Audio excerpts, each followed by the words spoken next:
Nouveau président de la République Bassirou Diomaye Faye discours am bi j'ai vu que jël nga note yu bëri lan nga ci jàpp lan nga ci téye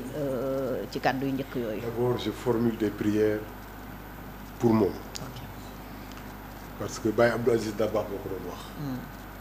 ki nga xamante ne moom mooy jiite. ñu ñëpp topp ci gannaaw su tegee tànkam teggi ñu teg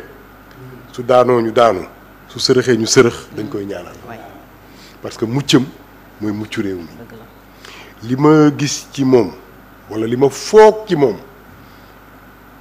ba tax may doon critiquer ba tax xëy na voté lu ma ko yàlla naa juum waaw ñi nga xamante ne aussi voté luñ ko yépp du dañ ko bañ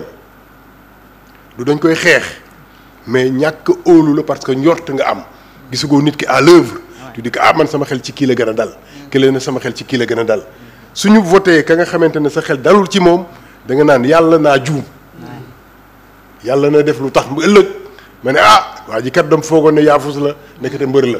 dama foogoon ne mënul nekkate mën na donc maa ngi koy ñaanal di ñaanal réew mi yépp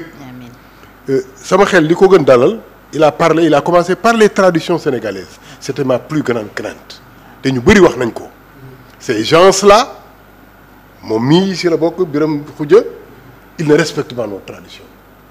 loolu lañ doon wax. waaye loolu lañ doon wax te ñoom it wane nañ ko quelque part. mais moom ci discours am tey dalal na xel yi ci fànn boobu. fi mu gën a renforcer sur les traditions c'est la reconnaissance de l'humilité de ces candidats. l'humilité c'est une qualité. ba nga xamante ne dafa ancré au Sénégal. l'humilité parce que moo tax ma noté ne. il n'est pas facile de discuter avec un homme victorieux qui a la victoire. Okay. Parce que la victoire ça grise. y a benn substance day créer euphorie c'est normal. il faut que nga féete nga cëppi nga dal après nag jant bi fenk nag nga nekk en face de tes responsabilités. réalité. et donc humilité boobu mu wax dal na xel. parce que c'est la grande qualité d'un homme de pouvoir. le pouvoir appartient à Dieu exclusivement. moom mooy jël ci cëram jox ko nit. et on se pose la question est-ce que cëru yàlla nit antan na ko et nit ki nga xamante ne moom la ñu jox pouvoir le pouvoir peut l'enivrer. donc mere nit la. le pouvoir peut le transformer. nee nañu le pouvoir rend fou le pouvoir absolu rend absolument fou. parce que le pouvoir c'est une affaire de Dieu. tout à fait. looloo tax l'histoire nous a raconté des personnes qui ont été grisées par le pouvoir. donc humilité boobu mu wax dal na xel. le salut bi muy saluer la posture du président Macky Sall aussi vraiment ça me réconforte parce que li gën a bon ci pouvoir bu jugee ci alternance mooy règlement de compte waaw kii il avait dit Nelson Mandela mu ne ñii tooñ nañu pendant un siècle suñu bëggee fayu on va perdre un autre siècle ça va faire 2 siècles de perdu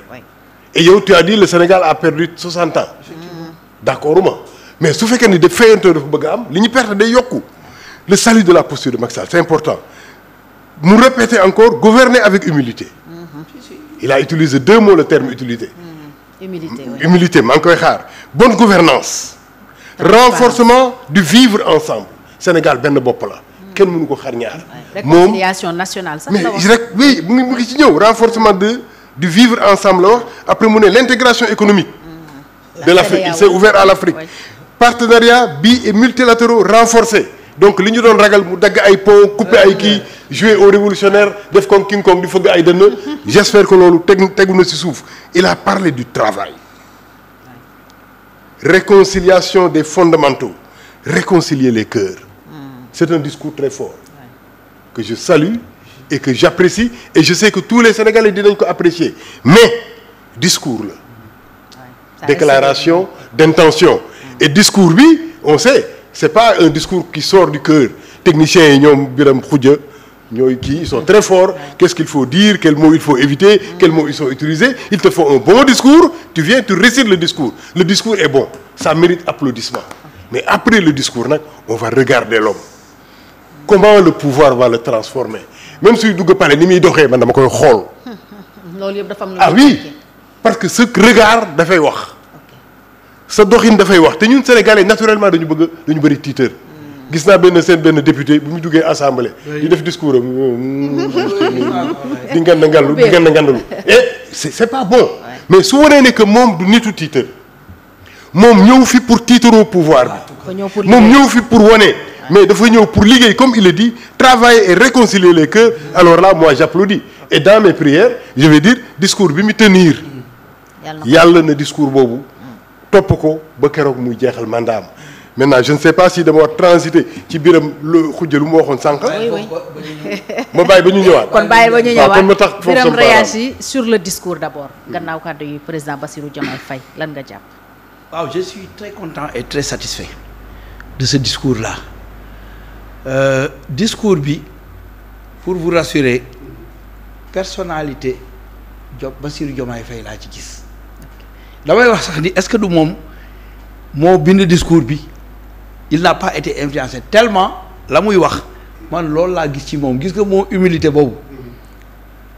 est-ce que xam nga Bassirou Diomaye Faye n'était pas le numéro 2 de Pastef.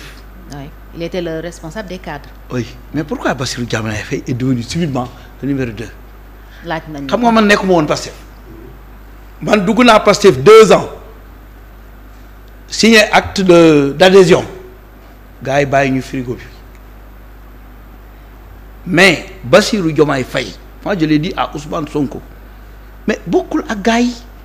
c'est quelqu'un qui ak lu mu munti def premier acte boobu da nga koy seet ci nit boo ko woowee mu jël la téléphone wax ak yow sa soxla boo ko jotul bu paree daf lay rappeler te loolu gis naa ko ci moom ba avant-hier ci ay nit yu nga xam ni c'est des personnalités ordinaires mais dañu bëgg Biram Khoudia mën leen lan la ñu ne ma non léegi laa raccroché ak Diomaye man yéen vous ne connaissez pas Diomaye et puis c'est quelqu'un bu nga xam ni dafa am fu mu jaar ba changement yomb ko gis nga bi ñu ko tegee ci foofu man dama doon xool parce que jóge na ci Pastef am yéege na grade tuuti mais bi mu yéegee grade ñun ci la ñu dugg ñun ñu nekk ses adjoints mais xoolal respect bi mu lay jox xoolal déglu capacité d'écoute bi mu am loolu dañu ko wax ñun Ousmane Sonko ñun dañ ko man damay toog Ousmane Sonko je l'ai dit à Ousmane diw de nangam et Ousmane ree parce que il le sait. kon yaakaaroo pouvoir changer ko. la ba pare am na leneen lu nga xam ni man sax daf ma fa gën c'est-à-dire du fayonte de kii non du fayonto daf ma fa gën man sax dinaa ni non lii il faut. mais moom day jàpp ni kii di ma def lii xamul naa fexe ba ramener ko à la raison pour que ñu ànd construire le Sénégal man defe naa est-ce que du loolu moo dalal xelu Macky Sall parce que président Macky Sall xamul woon Bassirou Diomaye Faye te gars ñi dañu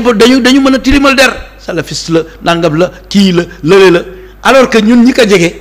xam nañu lu bëri ci moom je parle sous la supervision de ku mel na secrétaire général bi yëpp ñoom Toussaint Manga ñoom Ayib Daffé ñoom Mouramani Kaba Diakité c'est-à-dire les 6 personnes yi nekk secrétaire général bi temps bi ñu liggéey ak moom on a vu que c'est un homme humble totalement ouvert gis nga bi ñu jàppee Ousmane Sonko gars yi di gi dañuy dem il dit mais bu ngeen demee lu muy jëriñ waaye nan nga mun a xeex ak état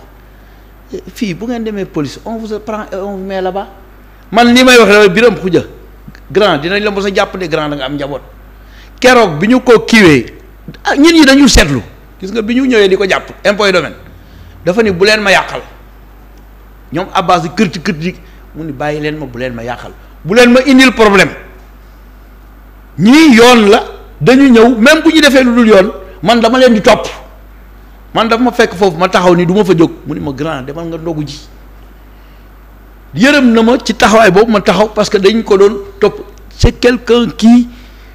yàlla na ko yàlla suturaal yàlla na ko yàlla dimbali te il gouverne en équipe bañ ko joxee secrétaire général bi dafa ni Biram Khoudia diw dénk naa la lii dénk naa la lii te liggéey boobu ay bu commencé woon ba dox waaye finalement il y a eu des problèmes ak gundu xataal yi ñu doon gundu xataal affaire bi xaw a tàmbale wu mais liggéey boobu tey moo aboutir ci ñu dem ba jël Bassirou Diomaye Faye man am na observateur yu bare ñu ngi may seetaan ak nit yu bare gis nga bi ñu newitu xam nga boobu kenn xamul ku ñu choisir man awma si woon dut keroog bi ñu choisir Bassirou Diomaye xaw naa xuloog saa wolof parce que il n'a pas compris il croyait que dañu léser ma ni ko déedéet ñun on nous a accepté mu ni ma lu tax ma ni ko mais Bassirou mooy Sonko Ousmane mooy ba ñoo benn lañu. Diomaye mooy Sonko Sonko Diomaye mooy Sonko ba pare Diomaye dafa làq ay qualité ci suuf. yeneen je veux du ma bëgg sax avancer. est-ce que xam nga lu ma wax. mais nous on a envie dafa làq c'est-à-dire am na ñu bari ñu ne alhamdulillahi rabbil alamin ñi ko xam. parce que d'abord du décevoir Sénégalais yi et puis nekkul kuy man dafa yore sama philosophie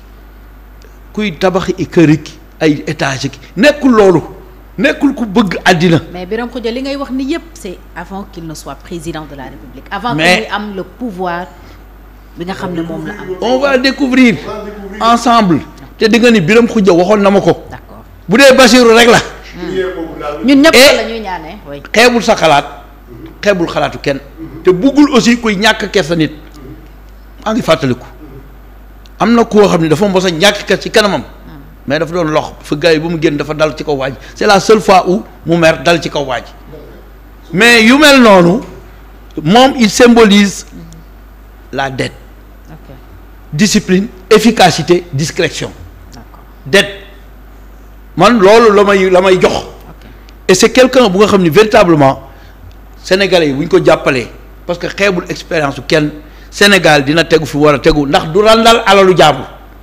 te bés bu yëgee ni nit randal na alalu jàmbur comme ni ko Ousmane Sonko defee il sanctionne sans état d'âme. D'accord. non xam nga dafa nekkoon contrôle di dem di xam non dafa am ñu nga xam ni man mii tey directeur d'école parfois dafa am ñuy ñëw ma xaw a kii xool ni tey aw ma dépense attention jox na lii sax naa ko jël utiliser ko après ma delloo ñoom du ñu def loolu moomu ma ko sànq rek laa koy expliquer benn collègue ma ne ko Ousmane dafa ma jaaxal ma ne dafa waaru yow nan la xaalis di duggee ci parti bi di dugg yow yaay président parti bi yow doo xool xaalis ba yow ngay am ay problèmes yu sew. loolu dal na Ousmane Sonko. man ñëw naa fekk et puis du wax ak ku ne te booba xaalis baa ngi couler à flot ci biir Pastef ñu naan nangam ak nangam mu bëgg lu ne ñu dugal ko fañ ko war a dugal ba nga xam ni moom su jëlul xaalisam di ca def du ca génne xoolal gestion boobu loolu bu ko wanee fii ci état bi mais amul dara luñ ko mën a reprocher et puis manne financière boobu di dem ci gafaka état bi nga xam ne dañ ko doon perdre rek mën nañu dimbali ba ñu am yenn projets yi mu dox. D'accord. Parce que léegi bul fàtte ni les outils informatiques nous permettent une supervision des actes que les gens font dans les ministères dara mënut a rëcc fi mu ne bu fekkee ni am nga ay applications yu nga xam ni c'est un système de contrôle bu nga ni waa ji lu mu def nga xam ko. ok volonté politique oui Cheikh. ci kàddu yi suñu président njëkk yëkkati. lan nga ci jàpp comme enseignement. waaw suñu président Bassirou Diomaye Diakhar Faye waaw séeréer yi ñu ngi nguuru alhamdulilah. Faye gi dee ma ci jaaxal yal na doon njiglaay waaw mburoog soos moom xam naa dina manqué quoi sama mbokk séeréer yi. waaw les Faye et les Sène. waaw mais bon discours am vraiment encore une fois discours teranga la. parce que bon ñun nee nañu Sénégal réewu teranga la. gis nañ ne si teranga googu noonu yaatal na ko. ba yàlla dugal na si président Macky Sall. mi nga xamante ni donc gis nañ ne finalement ce n'était pas plus qu'un adversaire c'était tout simplement un adversaire mais pas un ennemi. donc adversité politique moo waraloon peut-être yenn yi. ba peut-être am na yeneen fait yoo xam ne dañ ko apprécier peut-être.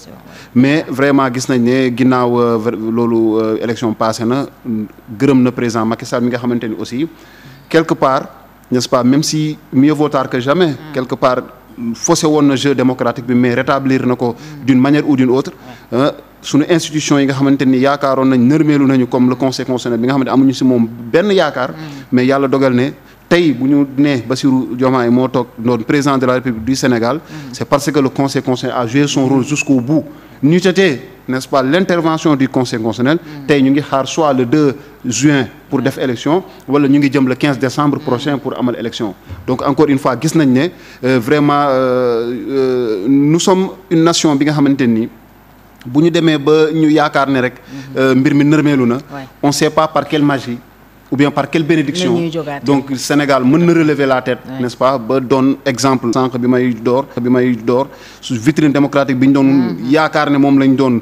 amoon mais gis nañ tey à travers le monde gis nga ni tey vraiment suñu élection bi wane na ni on est capable vraiment de faire de bonnes choses li nga xamante ni tamit élection yi Sénégal nu muy demee tamit c'est une particularité aux États-Unis tey mën nga doon président te amoo n'est-ce pas nu mu tudd votant yu bëri maanaam comme parce que fële c'est le système des grands électeurs. Voilà fii Sénégal une voix c'est une voix donc chaque voix compte. voix sëriñ bi voix député bi voix maire bi voix jaaykatu gerte caaf voix yëpp benn voix la te gis nañu c'est au suffrage universel donc la ñuy élire ki nga xam ne mooy président donc vraiment te taux de participation bi tamit Fatou dañ koy rafetlu. Bien sûr. Pour revenir maintenant au discours du président Bassirou comme ni ko sunu invité waxee effectivement relevé na le mot humilité te dafa am solo nit vraiment waroo yëg sa bopp n'est-ce pas ba yaakaar ne lii c'est dafa doon li nga xamante ni mérite la man je dis le pouvoir c'est pas un mérite forcément parce que tey Ousmane Sonko sax si boobu waxoon na ko nee na amul ku ma gën a mérité doon candidat donc moom mi nga xamante ni donc mënoon na siisu peut-être def comme la jurisprudence Karim Wade wala mi nga xam ne 2019 amutoon candidat 2024 malheureusement amuñu candidat donc mais gis nañ ne nangu na féete ginnaaw jiital nit donc du mérite donc yàlla dogal na ni yàlla moo rëddoon si jëm dina doon président mais Bassirou encore une fois bu xoolee li nga xamante ni mooy son vécu vraiment il n'a pas le droit de perdre la tête parce que Bassirou yàlla dogal na tey génnewul forcément si dafa nañ ko wax parce que ñu ngi ko doon tooñee sax di nekk kaw la et cetera mais c'est pas péjoratif forcément donc parce que dëkkuwaay fa mu dëkkoon peut-être les chances sont moindres man j'ai fait par exemple comme je t'ai dit j'ai fait Kédougou mais quand je faisais mes études parfois j'avais des problèmes pour pouvoir trouver un livre au programme pour le lire parce qu'il y avait pas de bibliothèque disponible mais à Dakar on voit qu'il est possible de pouvoir trouver une bibliothèque boo amul bibliothèque nga dem si parterre nga jënd sa livre dem lire ko alors que fële l'opportunité ne s'offrait pas donc déjà il y a un loolu mooy inégalité yi am ci réew mi inégalité yu amoon donc yàlla dogal malgré ces inégalités là nga dund vraiment auprès nu mu tudd d'une famille bi nga xamante ni peut-être dañu doon def agriculture ak yooyu noonu yàlla dogal sa jàng ba nga dugg n'est-ce pas fi nga nekk mooy ENAM yàlla dogal tey si yow nga doon inspecteur ba dooni li nga xamante inspecteur des impôts dooni président donc c'est un parcours bi nga xamante ni ca njëlbeen peut-être bu ñu ko jël benn xale bu juddoo Dakar wala doon jàngee gendarme wala jàngee feneen peut-être on aurait pu dire les chances ne sont pas les mêmes mais loolu mooy wane juste que yàlla moo dogal lii si moom et il n'a pas le droit de perdre la tête donc moom dafa war a tey wone au contraire n'est-ce pas nguur gi ñu ko dénk dina ko teg si yoon jubal ba nga xamante ni nit ñi liñ siy tiit si moom yàlla buñ ko gis mais yaakaar gi ñu am si moom tamit yàlla bu yaakaar googu tas parce que encore une fois dafa susciter beaucoup d'espoir tey sénégalais yi surtout les jeunes comme ñooy majorité bi constitué sunu démographie gis nañ ne jeunes yi lan la chômage dañuy jànkonteel donc amuñu emploi dañuy yeewu suba ba ngoon duñu am fu ñu xëy jeunes yi am ay diplômes y a des diplômés qui sont là qui chôment peut-être suñu système éducatif wala suñu système enseignement def na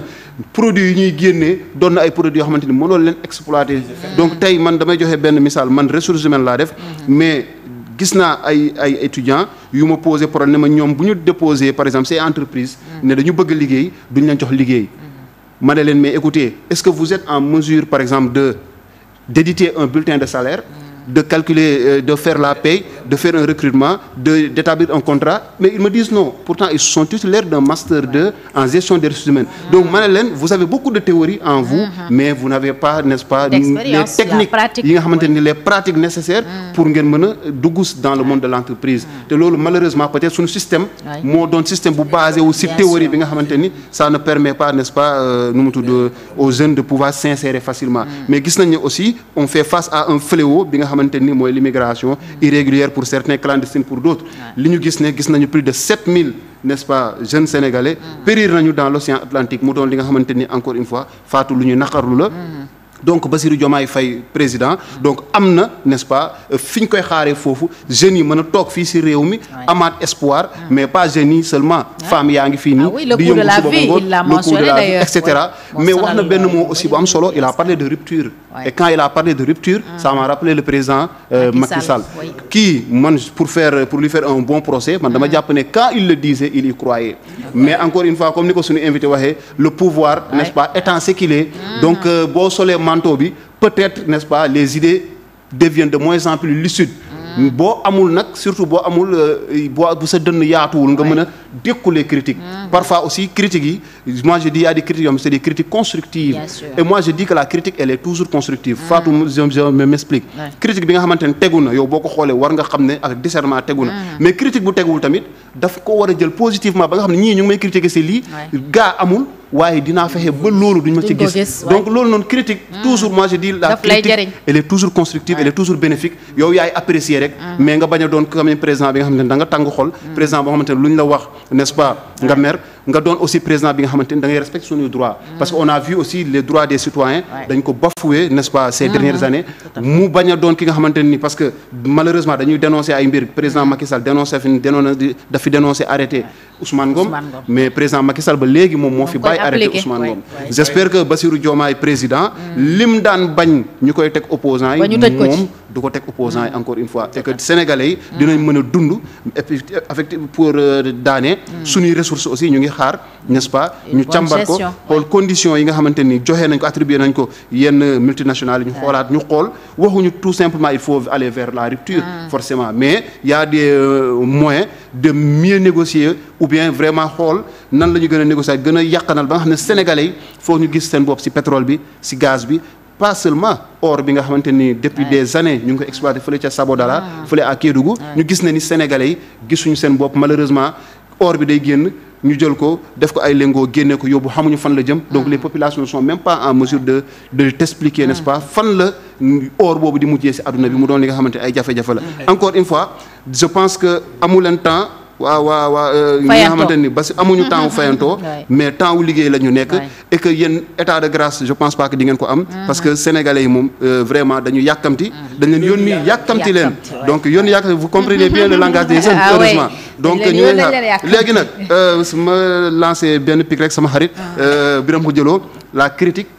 da koy nangu parce que les intellectuels ils sont là aussi pour éclairer pour critiquer pour alerter donc ñoom tamit comme ni ko sunu invité waxee encore une fois ñoom ils seront là n'est-ce pas dès les premières heures. et ils seront critiqués loolu mënuñu ci dara absolument dès les premières heures ils seront aussi très surveillés dès les premières heures dinañ leen critiquer wax leen ne leen sama waa ji kat Diomaye na mu taxawee président Diomaye bon il faut que je prenne l'habitude président Diomaye na mu taxawee baaxul na mu waxee baaxul na mu kiyee baaxul naturellement et nous espérons que yéen tamit di ngeen am la grandeur et la modestie n'est-ce pas de pouvoir quand même encaisser ces coups que vous avez donnés n'est-ce pas pendant que vous étiez dans l'opposition.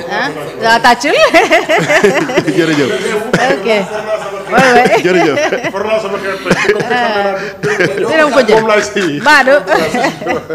alors bëggoon nga rebondir sànq aussi ci le Birame Khoudialo waxoon oui. damay def benn parallèle day Abdou Diouf bi muy dem il disait les fruits sont mûrs et il avait raison. Senghor bi mu koy jox réew mi xam na ne réew mi fi mu jëm. ak crise bu profonde mi il faut un homme de l'administration un administrateur boo ko mën a gérer il a choisi Abdou Diouf tous les barons politiques maires Abdou Diouf ñëw ñu dévaluer le franc CFA teg les plans d'ajustement on a galéré Sénégal métti lool mu dem ba compteur yëpp dafa nekkoon au rouge mu yóbbu ko au vert moo tax bi muy dem campagne en 2000 mu ne les fruits sont mûrs et c'était vrai buntu yi ñu tëjoon yëpp partenaires yi ubbi nañ ko l'argent va revenir laissez-moi le temps de m'organiser avec vous pour xool naka la ñuy gérer loolu ñu débarquer ko Wade ñëw fekk des fruits mûrs xaalis bi tuuru il l'a reconnu mais les caisses sont pleines dañ ko jox ba jox ko bu ko gars yi naan Abdou Diouf mu ngi sàcc xaalis bi di rawale les tableaux d'art du palais vous vous rappelez en 2000 ba mu sonné alerte bi ne dégg naa ñu ngi rawale les tableaux d'art je vais pas pardonner mais c'était des rumeurs mu ñëw ñu jox ko un compte il paraît que dans ce compte il y avait 80 milliards yu xamante ne dañ ko tegoon de côté pour en cas su amee crise politique ñu gérer ko il n'était pas au courant de cet argent là Abdou Diouf indil ko xaalis bi moom la xaalis boobu la bon ci xaw ma ëpp na sax 80 milliards peut-être moom la Idi doon wax il paraît les fruits étaient mûrs mais tey jii bi Diomaye di ñëw les fruits aussi sont mûrs on a signé les contrats du pétrole le Sénégal est membre du club des pays pétroliers. Exploitation bi ci année bi lay commencer. Diomaye moo ko inauguré. Donc les fruits sont mûrs. Nous allons vers un autre Sénégal. moo tax bi ñu doon critiquer expérience bi loolu lañ doon ragal. Les gens se disent, est-ce que ce jeune garçon, qui n'a pas un parcours aussi, il sera à même de gérer ce nouveau Sénégal dans lequel nous allons entrer, avec des fruits mûrs. Est-ce que ces fruits mûrs ne vont pas pourrir comme en 2000? Et foofu damay dugg ci benn piste. mooy Wade est venu au pouvoir avec ses Farba. Macky est venu au pouvoir avec ses Farba. Aujourd'hui, le camp de Sonko a plus de Farba que le camp de Wade en 2000. Non, les Farba, xam nga les Farba. jaruñu ci dugg bëgguma tooñ kenn. Non, les Farba, c'est les gens qui accompagnent les hommes du pouvoir et qui ne sont pas faits pour le pouvoir. Et soo leen dugalee palais ñooñu ñoo lay créer problème. Wade, il était occupé par ces grands chantiers. Et ces Farba ont pourri le pouvoir sans qu'ils ne s'en rendent compte. Parce qu'un président n'a pas le temps de gérer des détails. Ouais. Et loolu, c'était la grande colère de Idrissa Seck. Loolu ko génn palais. Il disait Farba le valet. Kon nag d'accord ba ci loolu. Mais sens bi mu ko doon jëlee c'était vrai. Il n'a pas sa place au palais. Président ay techniciens ñoo ko war entouré. Et ce Farba-là du président Wade a fait des dérives. Moo taal journal L'As. fàttaliku leen ko chaque fois que Wade en privé exprime une colère moom il se prend moom mooy jaase Ablaye Wade. il va régler les comptes aux populations. et ñooñu ñoo daaneel Ablaye Wade ñooñu ñoo ko daaneel du ma citer non je dis rek les Farba. waaw léegi Macky aussi est venu avec ses Farba. avec ses Farba et ses Koura. non c'est vrai. c'est vrai. et li gars yi di critiquer kii sa nit la. mën na nekk un Farba. mais ku nekk dafa am place am. bàyyi ko ci place am. pouvoir dafa grave ci intellect man mii ku ma joxoon pouvoir xëy na ma mandi waxatuma la ki nga xamante ne préparé wuñ ko. donc ces Farba là vont pourrir le pouvoir alors que Sonko il a 1000 Farba. c'est ces Farba là qui sont dans internet. quand Abdou Khadre fait une critique ñu saaga ko maamam saaga yaayam. non je l'espère maa ngi ciy ñaan. mais loolu c'est une réalité ba nga xamante ne su ko Bassirou Diomaye géré wul son pouvoir ne va pas faire 6 mois. les Farba sont là et aussi nous avons une tradition de griotisme qui fait que une fois que la personne accède au pouvoir gars yi commencé la Samba Mbayaan di la wayal say maam. et loolu aussi ça enivre. tu as parlé de jub jubal c'est vrai moom la ñuy rêver mais combien de personnes malhonnêtes ont transhumé vers le Pastef. Il y en a beaucoup. Combien de personnes malhonnêtes qui ont fait du mal à ce Sénégal-là, qui ont des cœurs que nous connaissons, et ñu bëri ñi nga xamante ne ils n'ont pas voulu aller vers le Pastef ñooñu tax nañu ba demuñu. Il y en a d'autres qui sont bien, que personne ne connaît, qui sont dans l'ombre, qui voulaient venir. Mais suñu gisee comme dit le philosophe Nietzsche, je ne partage pas le puits avec la racaille. ñu ne ko pour lan doo dem naani mu ne je ne veux pas partager le puits avec la canaille et la racaille. ñooñu aussi ñu ngi fi. Est-ce que tous ces gens-là qui ont fait campagne pour Sonko, qui se sont battus, qui même dans le net avaient pour mission, se sont donné pour mission d'insulter képp ku attaquer Sonko. Attends, ils vont réclamer leur part du gâteau. Nous sommes au Sénégal. Non, je dirais que des choses, des hypothèses. Nous sommes au Sénégal. C'est une réalité. Et maintenant, loolu dañ ci war tenir compte. Le peuple, il parle toujours du peuple, c'est vrai. Mais le peuple, yëpp ci bokk. Même ceux qui sont contre le Pastef. Les 31% de Amadou Ba, c'est le peuple. Ah oui, les 1% de Khalifa Sall, c'est le peuple. Ce n'est pas le peuple du Pastef. C'est le peuple du Sénégal. Mais discours Diomaye bi, heureusement, règle le problème boobu. Et ça réconforte. La révolution. C'est-à-dire la révolution, c'est pas de réaliser l'alternance. La révolution, c'est du travail. Il l'a cité. Il a parlé de travail. Wade avait dit il faut travailler. Beaucoup travailler, toujours travailler, encore travailler. Man dama bëggoon mu jël formule boobu gën ko guddal. bien travail Wade 4 la def. voilà moom daf ko waroon yokk. waroon def rek benn travail. mais loolu aussi la révolution c'est le travail après avoir fait tomber le pouvoir. Victor Hugo boo ko doon wax. Qui croit avoir fini pour un roi qu'on dépose se trompe. Un roi qui tombe, c'est toujours peu de choses. Il est plus difficile de relever les mœurs que de faire tomber un roi. li ñu réalisé nii c'est une victoire c'est une belle victoire je dis félicitations mais ce n'est rien ils n'ont encore rien fait xam nga li des mooy Bassirou su duggee palais ñu ne ko fii mooy sa kër pour 5 ans mu tey tiim teeru baay soogi ngelaw géej gi du ko ëpp mu laajte ñaata chambre la palais bi am ñu wax ko ñaata chambre la ñaata salon la ñaata cuisinier la ñaata personnel la moom pas seulement moom mais avec sa famille aussi ses épouses sont concernés par le pouvoir ses enfants sont concernés par le pouvoir sa famille ses amis sont concernés par le pouvoir et les Sénégalais regarderont pendant 5 ans existence Pastef je crois 5 ans ils ont critiqué ils ont fait leur rôle ils l'ont bien fait ils l'ont même fait au-delà parce que dugal nañ ci yu ci bokkul moom fan critique yëpp foofu laa ko boole woon ñu ci dugal te bokkul maintenant ñoom ñoo dem toog place su Macky Macky ne leen kaay leen toog Macky jàpp na ci mais état de grâce bi Wade amoon Macky amu ko ñoom état de grâce bi Macky amoon duñ ko am et je soupçonne que ñoom ñooy gën a am problème Macky parce qu'ils ont été très virulents dans leur combat ils ont utilisé des armes que jamais opposant n'a utilisé au Sénégal. Non conventionnelles. Non conventionnelles. Et ces armes leur seront retournées. Mais attention, on leur a opposé aussi des armes. Non, je suis d'accord. Non. On parle de leur opposition en fait. Véritablement. Waaw. bu dee kii ay fitu la yor. da nga yor ay fitu jàkkaarloo. Non. mais bu dee bazooka tamit ngeen di. Non, je comprends. Mais dama ne. waaw juste dama ne rek utiliser ngeen ay armes. Et vous n'avez pas pardonné au pouvoir. Vous êtes allé jusqu'au bout. C'est normal. Et résultat bi tax na même que l'on doon critiquer dafa naan ñii ils ont raison parce que su dul woon nii kii du dem léegi dem na toog ngeen place am nag en face du peuple bien sûr mais il a dit et waaw et foofu nag non damay souligner beneen danger ni ngeen acharné woo dans votre opposition radicalité bi ngeen ci wone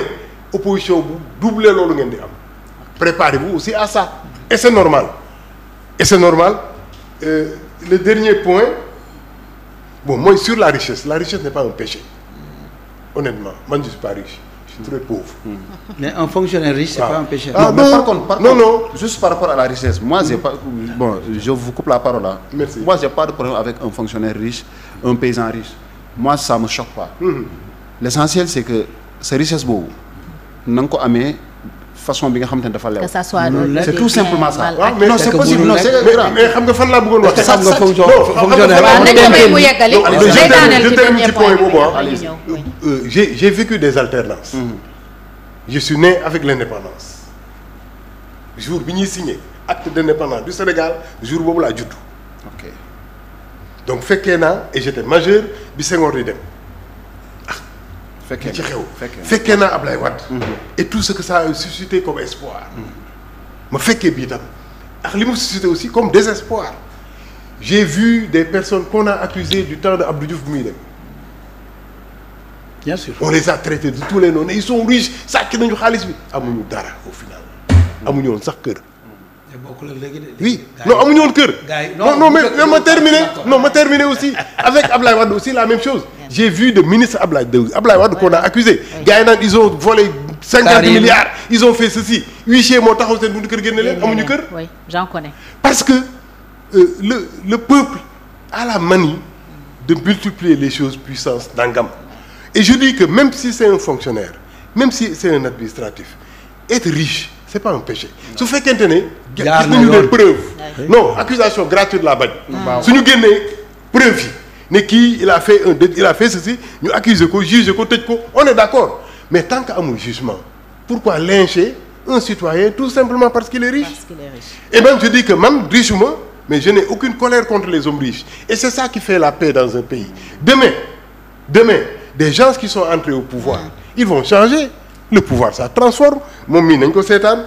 sama xarit bi. dërëm ko jëm moom laa surveiller. xoolal dañ koy surveiller d'ici 2 ans. Il sera un autre homme. su fekkee ne pouvoir bi jël nañ ko jox mais c'est normal. Non c'est normal. C'est normal mënoo rester le même way. xam nga lan moo tax mu normal. mooy Bassirou Diomaye Faye si kër ordinaire lay fanaan. Après la passation de service. Kër palais lay fanaan. ku la wax palais lay fanaan est-ce que du rester. Non waxuma fanaan. Mais il sera le président. C'est lui qui sera le locataire du palais présidentiel. Bassirou Diomaye Faye day doxantu ci tali bi. day dawal otoom su feu rouge tàkkee mu taxaw après la passation de service. C'est fini. suy romb oto yëpp dañuy taxaw. C'est fini. Ces époux sont inconnus de non moom laa la wax. transformation bi le pouvoir di transformer c'est normal parce que le travail que tu accomplis. peuple bi moo la ko confier. ne la un homme qui accomplit un tel travail on doit le mettre à l'aise. on doit lui donner les moyens. C'est comme le médecin bu ñu jox kër hôpital ne ko doo fay courant doo fay ndox soit là et traite les gens. donc le pouvoir transforme. mu neex mu naqari maintenant. positivement ou négativement maintenant ce qu'on attend moi ce que je souhaite. c'est que les excès yi ñu doon constater dans les pouvoirs du passé. et l'arrogance depuis 1960 ba léegi. waaw mais. foofu aussi je suis pas d'accord. parce que su alternance bi possible tey. c'est parce que Senghor a travaillé il a fait du mal mais il a bien travaillé c'est lui le bâtisseur de l'État du Sénégal. la nation. moo ko bi hymne bi sax moo ko bind. fekk fi dara ba ci hymne national bi moo ko bind. il a construit un État il a mis en place une administration Abdou Diouf ñëw consolider administration bi ubbi def ouverture démocratique. avec Senghor on avait que les 4 courants. gars yi di politique di def kii man fekkee naa campagne électorale ba nga xamante ne man dama doon siéger les gens ils votent sans carte d'identité les acteurs du PS xam nga ñu doon def dañ doon toog ci buntu bi nga romb ñu ne kaay jox la bulletin kii nga ne demal voter jox la 1000 francs toog naa ci bureau de vote la personne qui voulait voter c'était un fou dafa dugg di yoot mu jóg taxaw ne ko looy def ni rek mu daw fekkee nañu loolu. mais Sénégal di xeex non tant yi Ablaye Wade bii ak Abdou Diouf. Sénégal di xeex bu ñu am ouverture démocratique ñu fekk fi RTS Sénégal di xeex bu ñu am 5000 organes de presse am 300 partis politiques am ouverture ñu dem campagne électorale opposition gagné la capitale gagné Ziguinchor gagné Saint-Louis ñu ne démocratie amul ba tey jii sans anicroche Diomaye est devenu président. dans la quiétude et la paix loolu ay nit ñoo ko liggéey. léegi ce qu'on demande maintenant Diomaye na reconnaître moom ak équipe am ñi fi nekkoon li ñuy def. suñ ko reconnaître fa la liggéey bi di gën neex parce que ce qui est mauvais mooy lu ñuy def lu mu tuuti ils font partie de notre histoire c'est des héros. Senghor c'est un héros. Abdou Diouf il a fait du bon travail Abdoulaye Wade il a fait des dérives mais il a fait de l'excellent travail. avec le gigantisme. Macky Sall quoi qu'on dise il a fait du bon travail du côté matériel maintenant politiquement il y a eu des choses qui n'ont pas bien marché mais choses qui n'ont pas bien marché en politique responsabilité partagée là le pouvoir fait mal sa politique mais l'opposition aussi quelquefois fait mal sa politique. une opposition réponse lañ ko indil à la hauteur de sa façon de faire la politique ça aussi je le comprends mais je dis tout juste des pistes pour que ëllëg ñi nga xamante ne ñoo jël pouvoir bi ñu mën régler maintenant toutes ces autres questions bañ a tomber dans le piège de la critique facile ñi fi nekkoon defuñu dara depuis l'indépendance il n'y a rien au Sénégal kërëng etc alors que le Sénégal a évolué peut-être mënoon na dem plus vite mënoon nañ ko accélérer mënoon na dem plus loin mais le Sénégal a évolué maintenant léegi nag lenge yi nag jox nañ leen ko et on prie que yéen li ñu erreurs yi ñooñu jot a def yëpp que ngeen rectifier ko corriger ko. loolu tax ñu jox ñu réew. on vous attend au tournant. Bassirou Diomaye Faye le président Bassirou Diomaye Faye wax na lu am solo surtout muy la refondation des institutions ça j'ai bien noté. oui nga baal ma de. nga baal ma damay noter 2 choses qui sont importantes et je le dis souvent. mooy pouvoir pour nga rëcc ci. da ngay xam ne Dieu ne t'élève que pour mieux te faire tomber. ñëpp nag depuis temps Alexandre le Grand chute bi. oui su yàlla su la yëkkatee sa daanoo nar a metti rek xoolal bu Ablaye Wade xoolal bu Macky Sall et c'est le père de Alexandre le Grand Jules Carniani moo ko doon wax et au final nous tomberons tous dans la tombe. Absolument. Il faut qu'on le répète aux gens qui accèdent au pouvoir la tombe est devant toi Baye Abdou Aziz Sy bi ñu tegee Lamine Gueye ci tombe bi loolu la leen wax mu ne ana pouvoir bi ana daraja bi loolu nag li ñu gën a mën a yee mooy y a un candidat spolié qui est décédé n'est-ce pas. Qui est décédé en cours de route. À la fin de la campagne, il y a un candidat qu'on a évacué pour cause de maladie. Pour dire que nit du dara. ak lu la yàlla mën a may ak yëkkati bu la yàlla mën a yëkkati tu tomberas dans la tombe. un jour ou l'autre ñu suul la. maintenant li des mooy woy bi. ñu lay fàttaliku naan kii kat defoon na fi kii kat defoon na fi en tout cas maa ngi ñaan. pour mu dal le nouveau pouvoir et que ñu réussir tous les paris au bonheur. de tous les Sénégalais. Ça c'est pour revenir ci humilité bi mu wax il lui faut ça pour que xëy na bés buy fegal mu am way bu rafet maa ngi wax ne sànq ñu ngi leen di xaar fu baree bari coût de la vie wax na ko askan bi sonn nañu dund gi cher na métti na bokk na xëy na ci li motiver vote bi mais ndaw yi aussi dañu leen yónni yàkkamti leen sans doute Cheikh loolu moo tax on a tout réglé au premier tour bañ fi nekk sax di guddal jël dem ba second tour les gens sont sortis massivement voter wax na ci refondation des institutions est-ce que jël na engagement yu mel ni par exemple ne pas présider le conseil supérieur de la magistrature parce que loolu wax nañu ne c'est le principal mal de la justice sénégalaise président jiite ko son ministre de la justice nekk le vice-président muy am yoo xam ne xëy na dafay xew ci justice bi une justice politisée boo xam ne président daf ciy am mainmise yan garantie wala yan assurance ngeen mën a jox sénégalais déjà il n'est pas entré dans les détails il a fait un discours vraiment ramassé oui mais yow mi nga xam ne yaa ngi ci Pastef nekk secrétaire général yàgg naa wax war nga ci oui mais tey ngeen falu booba yëpp ay discours opposant la woon mais tey vous êtes au pouvoir oui d'ailleurs ay critiques yooyu laa wax discours opposant la yooyu passé na critiquer les kii et cetera mun naa ci ñëw ci lu bëri ci li mu wax par rapport à Senghor avec la détérioration des termes de l'échange ba mu amee mun naa ñëw ci Abdou Diouf avec le franc CFA bi ñu ko dévaluer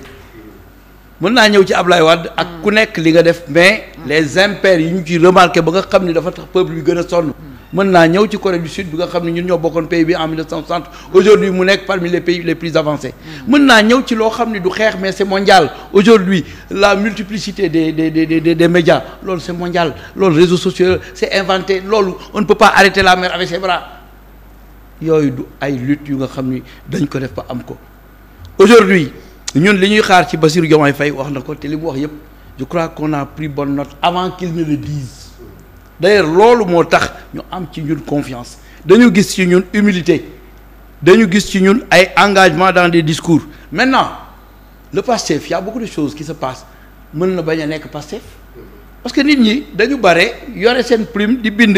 ñii di dugg ci réseaux sociaux yi di wax ñii di saaga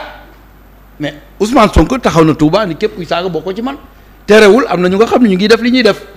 alors loolu mën na nekk sax ay nitu APR yu koy def ba pare bu woo Pastef ñun l'essentiel li ñuy xaar mooy le travail on sait que les jeunes chôment aujourd'hui mais attention nous ne sommes pas des magiciens du ñu ñëw rek luxus affaire bi baguette magique dañ koy jaarale ci liggéey avec l'engagement de tous les citoyens sénégalais avec un changement de comportement surtout avec un modèle social bu nga xam ni actuellement ni mu demee dañu ko war a changer parce que les antivaleurs la ñu jël pensé que suñu xol wax nga ko ay griotisme il y a beaucoup de choses mais il faut que Bassirou Diomaye Faye dès le premier jour même pendant la campagne électorale sama wax du ma ko nëbb fii laa toog ni leen même fecc yu ñu fecc yooyu moi je suis pas d'accord on a eu des morts am na lu bëri ay blessés am na naqar bu ñuy dund campagne noonu ñu ko doon campagne bu njëkk man Birame Khoudia Lo d'accord ma ci campagne yooyu wala ñeneen ñi nañ leen bàyyi ñuy campagne noonu mais nag li nga wax am na ñu ñëw rax ci mbir mi mais ñooñu il faut que ñun ñu ramener leen à la raison Bassirou seeti naa ko ndeysaan mu ni diw de dama ko toftal diw ak diw ndax xamul esprit Pastef ni muy doxee moo tax mën na def ay dérives loolu am dañ ci bàyyi xel nous sommes en train de constater beaucoup de choses yu nga xam ne gis nga ko fi mais ça va disparaître kon la quand je parle de révolution wax naa ko l'objectif n'est pas de renverser le pouvoir c'est la moindre des choses mais l'objectif est de développer le Sénégal teg des jalons yu nga xam ni sûrs avec des principes et des valeurs sûres nga xam ni détournement corruption concussion achat de conscience dañ koy xeex guddeeg bëccëg suba ngoon teg ay organes yu nga xam ni habilité à faire ça ba pare joxe s'offrir en exemple aux Sénégalais mais boo ko deful Sénégalais yi du ñu mën a jaar ci fa ñu war a jaar ñun loolu moo tax ñu fal Bassirou Diomaye Faye un fonctionnaire riche dafa am ay principes yu nga xam ne moo régir le fonctionnaire sëñ bi boo bëggee riche bul nekk fonctionnaire dañ lay tere ay activités parallèles mi ngi ci texte yi gars yi dañ koy contourner rek un fonctionnaire mais amoo droit nga nekk un enseignant nga am sa tool à côté di ko bay est-ce que amoo droit bi amuloo droit les textes l'interdisent dañ la wax engagement bu nga xam ne da nga koy jël bu nga xam ne exclusivement au service de l'administration mais mënuloo nekk fonctionnaire ba pare di jël ay affaire di ko am ba mujj nekk milliardaire te principe yooyu moom la Diomaye Faye respecté moo tax muy dem di jël 30 millions de prêts à la banque pour mën a def yenn yi mais mënoon na bu demee ñu offrir que 30 millions ci dessous de table mu jël ko kon du soxla dem prêt à la banque. kon doo am ay bor. donc yooyu yëpp ay firnde la yu nga xam ne wane na ni sauf extraordinaire li nga wax nag dëgg la pouvoir absolu rend absolument fou man de mun naa ne même bu ñu ma jëlee ci gouvernement mais naturellement nii ñu mel noonu la ñuy mel xam nga lu tax ñun dañu gëm ni sëñ bi ñaata at la ñu dund la ca des est-ce que jar na di fi ñaaw walla la ca des est-ce que jarul nga poser ay jalons yu nga xam ni man j'ai la possibilité aujourd'hui sama tour dugg dans l'histoire de manière honorable nga xam ni daf fii des pendant des générations mais man loolu kese laay xeex moi je demande pas autre chose loolu am ñu na ne solo kii exemplarité bi mu am kenn amu ko mu doon exemple dans les générations futures ñu lay citer Cheikh Ahmadou Bamba ngi fi ba léegi ñu ngi koy citer pourtant il n'était pas riche mais teg na ay jalons yu nga xam ni véritablement ñëpp dañ ko jaar moi je crois que Bassirou l'a dit il l'a dit te gisante wuñu il a dit que dund gi dafa gàtt nee na fi nga fiy juddoog fi ngay am kii fa nga dul mëne li nga mëne tuuti la te loolu l'islam bi nga xam ni dañ ko bokk daf ko wax mais nit ñi dañu génn gamme tout simplement dañu être enivré la ñuy wax par le pouvoir te loolu yàlla na ci yàlla musal man démb bi ñu jëlee pouvoir bi wax naa la bi ñuy nekk di def discours fait maa ngi sama kër di julli di ñaan suñu borom lii mu teg parce que daaw dañu julli woon ñaan suñu borom balaa kooru déwén yàlla na yii yëpp ñu tegg ko ba yàlla jox ñu pouvoir bi yàlla jox ñu pouvoir bi yow nga yaakaar ni waruma woor ñetti weer sant suñu borom sant suñu borom parce que li doon am dafa doy waar ñëpp dañu jaaxle woon ñu toog ñaan suñu borom bu def ko mais sant suñu borom boobu day bokk ak ay actes yu nga xam ni boo ko tegee ñu xam ni lii kat nga teg suñu borom du la mere munoo di ko sant mu lay mere mais boo ko dee sant ba pare di sàcc alal askan bi mais daf lay mere sant ba du dox donc ñun principe yooyu la ñu taxaw te Ousmane Sonko moo ci gën a taxaw ko Diomaye mais dañuy àndandoo te Diomaye c'est pas une personne c'est une équipe et il travaille en équipe moom nekkul ko xam ni il fait seul les choses il consulte les gens il demande à Birame Khoudia lan laa war a def est-ce que grand est-ce que lii et amu ci frontière yow mii bu la déggee nga wax mën na la woo grand dégg naa li nga wax lii ak lii ak lii lan lañ ci xalaat ndax yow ak moom yéen a bokk Sénégal esprit d'ouverture boobu man moo ma frappé ci moom loolu ce n'est pas donné à tout le monde ñun ñëpp bokk nañu Pastef xam nañu Akhenaton man maa ko woo dañ ni ma bu ko woo je l'ai appelé parce que ni mu doon waxee xamul ba ma ko waxee ma ni ko bëggatuma dégg ngay wax yenn yi parce que man je suis secrétaire xam naa liggéey naa ak sa waay xam naa critique yi xamuloo lépp lu mu def dem nañ ba koy jiiñ ay oto bu mu am ak dañ ko jël détourné Sénégal mooy li nga wax tey jii laa raccroché ak Mansour Faye il est naturel avec moi je suis naturel avec lui ñun loolu la ñu xam je suis de l'opposition radicale moom il est du pouvoir mais dañuy entretenir des relations normales parce que bi ñu nekkee xale ñoo bokkoon looloo ëpp doole fuuf tey bu ñu ko tegoon dara damay dem massawu ko ba pare waxtaan ak moom ba pare la ma ci mën def ma def ko et je lui ai dit et c'est comme ça et puis c'est des gens qui sont capables de nous accompagner dans la tâche fi nga échoué mais man bu ma fay dem bu ma la laajee nga ni ma fee boo fa eggee bukki baa nga fa naan ki la jiitu ci nekk bu lëndëm moo lay mais loolu ñun loolu la ñuy doxee moi quand je lui ai parlé aujourd'hui c'est comme ça que je lui ai parlé je peux applaudir.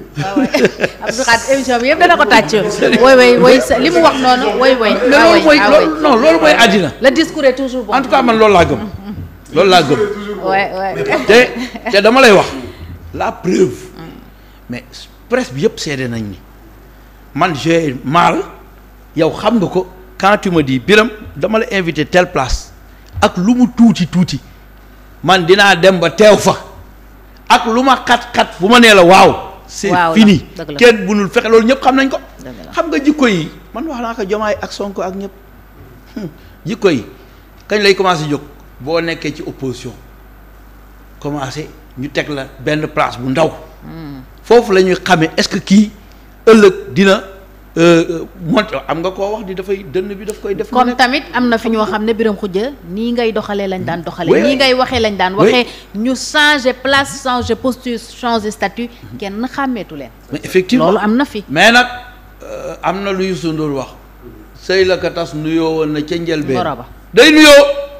gis nga da nga ko xoolul rek. mais day nuyoo ci nit ki. bu nuyoo rek bu eggee dina def maninam. Ousmane Diomaye nag moom ci nuyoo beeg yëpp bañ ko jëlee def secrétaire général ak yëpp mu ñëw organiser parti beeg yëpp di wax ak yëpp il a été égal à lui-même les transporteurs ñëpp xam nañ ko.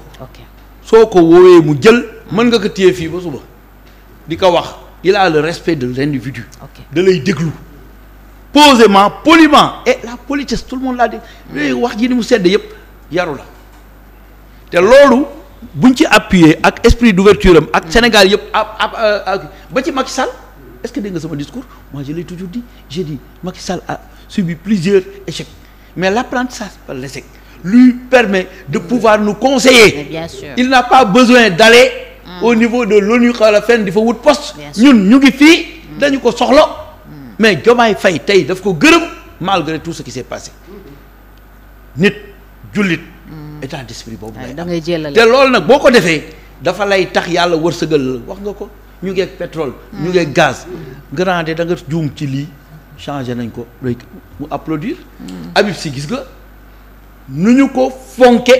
mu nekk suñu biir ñëpp respecté ko mosuñu ko xoolee dara te pourtant il était directeur de cabinet du président Abdoulaye Wade pendant 12 ans mais bu mu ñëwee dañ ko teral teg ko ba mu ñëwee sax cëru mag lañ ko jox jël ay député jox ko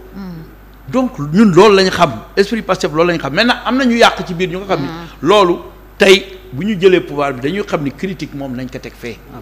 li ñu war a def mooy liggéey man loolu moo may tiital liggéey boobu la ñu war a teg suñu tànk mais nag li may rassurer mooy dinañu fexe ba duñ jël alal askan bi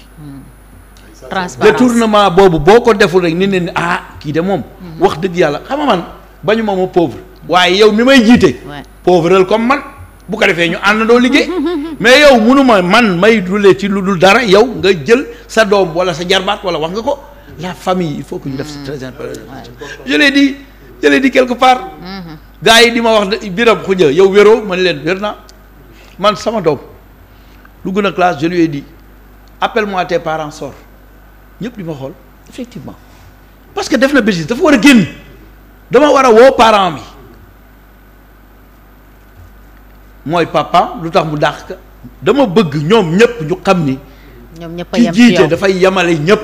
c'est extrêmement important moo fi jógee attention soo liggéeyul je peux prendre lu ma am jox ko beneen nit parce que nit la comme yow et est plus méritant que toi foofu bu ñu fa eggee rek nit ñi am jàmm. bien sûr mooy appel à candidature bi ngeen wax. oui oui c'est-à-dire les postes là appel à candidature bi aussi nañ def attention si loolu. c'est-à-dire na nga def attention appel à candidature. oui y a des gens qui ont tous les diplômes tout ce qu'il faut. mais am na lu ci côté bi lu leen yàqal lu nga xam ni jikko la. moo tax nañu def attention. nañu def attention non moi j'ai averti. ils en ont parlé bien sûr oui enquête de moralité day am waa ji fu mu jaar lu mu def. est-ce que càmbar nañ ko est-ce que mos na gérer tout ça. Il y a beaucoup de choses beaucoup de paramètres yu ñu teg en place. bien sûr ba pare nag plus la confiance que nous avons en lui. yow bu fekkee tu nous as accompagné nag wax dëgg yàlla nga nekk à égalité ak kële wax dëgg yàlla yow la ñuy jox mbir ma parce que ànd ak ñun. kóolare ginnaaw lay féete loolu moom il faut ñu def ko. waaw mais nag dans la mesure du possible. li nga wax ni ci yàqkat yeeg farba yeeg. kuré yeeg yooyu man yaakaaruma mu am. parce que ku lay tagg sax man bugguñu loolu nit ku ñuy tagg affaire yooyu man reetaan daf may jàpp est-ce que xam nga bi ñu faloo ñu falu ñu ni waaw comme noonu ñu def mooy bi député yi faloo ak maire yi ci télé bi ma dégg ñu ni waaw lii tuddee nañ ko diw ak diw tuddee nañ ko diw comme parrainé diw ak kii bañ ko defee benn yoon ñaari yoon ñoom kenn tuddeetu leen dara ñu ni waay ñiil boo leen tuddee duñ fa indi dara duñu ñëw duñu indi c'est parce que ça fait partie de nos principes dafa am yu nga xam ne dafa war a jóg yooyu dafa war a deñ boo ko dee def il faut nga jël asalu askan bi te du ñu jël alalu askan c'est pas possible mënuloo nga am un salaire nga bëgg di ci xajal yoo xam ni lu ne ñu tuddee la ko lu ne ñu def loolu ko fu ne nga joxe fa mais man sama xarit yi dama am ñu bekk ci gouvernement bi Biram Khoudia ma ne ñun de chaque semaine gaamu ndeysaan dañ koy def ba pare mais di ko wax seen xarit yi moi j'ai des amis ñu nga xam ne dañu nekk ci gouvernement ils sont fatigués par ces histoires là loolu yëpp nag ñun daf ñu war a jàngal ñun ñii ñëw ñu bañ a tàmmal kenn lu dul wéy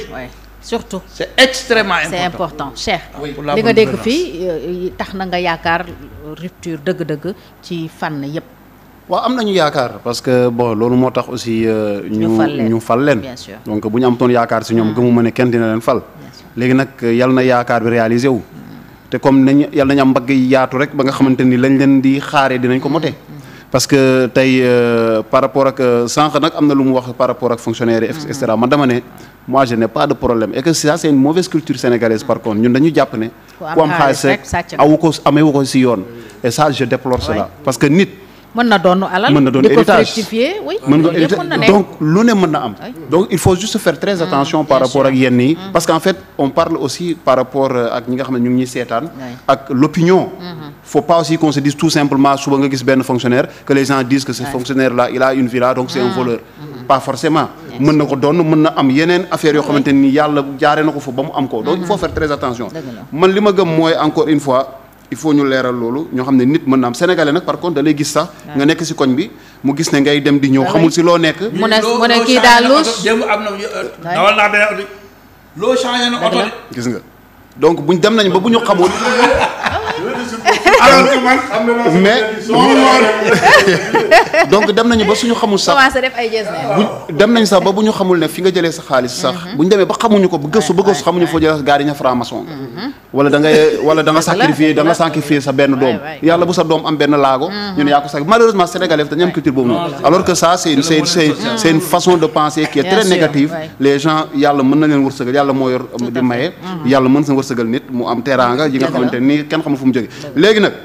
l'essentiel mooy li nga am lépp na nga ko mën a justifier buñ la si laajee nga mën a ne lii de lii ak lii fii laa ko jëlee sàccuma alalu réew mi et cetera ay déclaration de patrimoine yi ñuy def c'est très important j'espère que du yem si Diomaye et que ñëpp ñi nga xamante ni dinañ leen jox ay boo amee ndombo tànk moom dinañ leen si boole donc ñëpp ñoo xamante ni am nañ dinañ ami ndombo tànk ñu war leen si boole ñoom tamit ñu wax tey bu dee bi ngay dugg